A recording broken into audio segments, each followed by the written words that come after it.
So as the masajid have been taken away from us, even if temporarily, it's dawned upon us how special those places are. But we also have our homes. And what you want to do with your house is turn it into, as much as possible, a place of praise.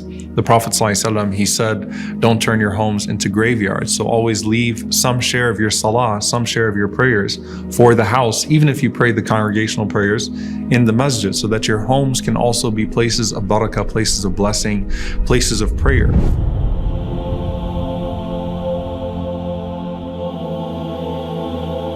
And subhanAllah, when people are always talking about how do we expel the shayateen from the home, how do we expel the jinn?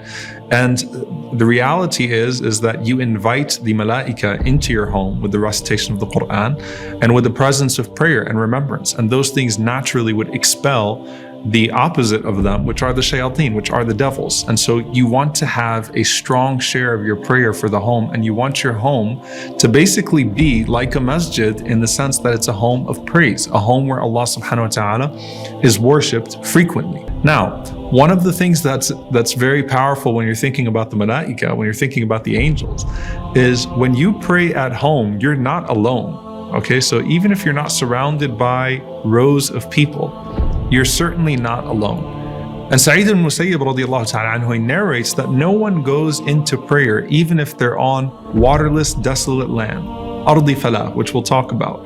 But you're praying all alone, except that an angel would pray to your right, an angel to your left, and angels would pray behind you.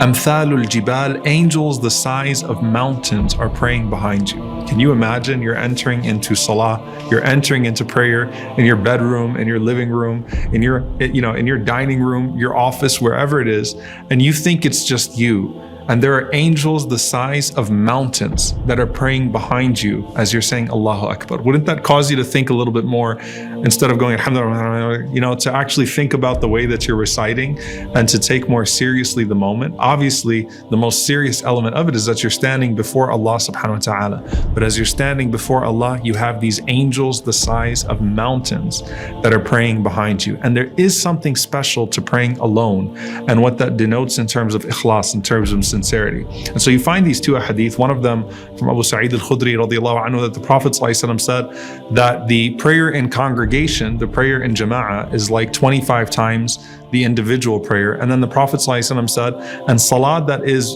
in falah, in the middle of nowhere, okay, which is the best way I think you can translate falah, in the middle of nowhere, is like the prayer of 50 times the reward. Okay, so it's like twice the reward of the jama'ah. In another hadith, the Prophet ﷺ, he mentioned that يَعْجِبُ رَبُّكُمْ, your Lord is pleased with a shepherd in the mountains all by himself, who calls out the adhan, who does the iqama, and then he does the prayer all by himself. And Allah subhanahu wa ta'ala calls the angels and he says, look at this slave of mine. Look at this one. Look at him. He's all alone. He calls the adhan, he calls the iqama, he makes the prayer out of fear for me and love for me. And he says to the angels subhanahu wa ta'ala, قَدْ غَفَرْتُ لِعَبْدِي وَأَدْخَلْتُهُ الْجَنَّةِ, I have forgiven this servant of mine and I have entered him into paradise. Why? Because of the sincerity of this person in the middle of nowhere, in the mountains. And if you haven't had the experience of calling the adhan in the mountains, do it on your next hike, inshallah ta'ala. It's really an incredible feeling.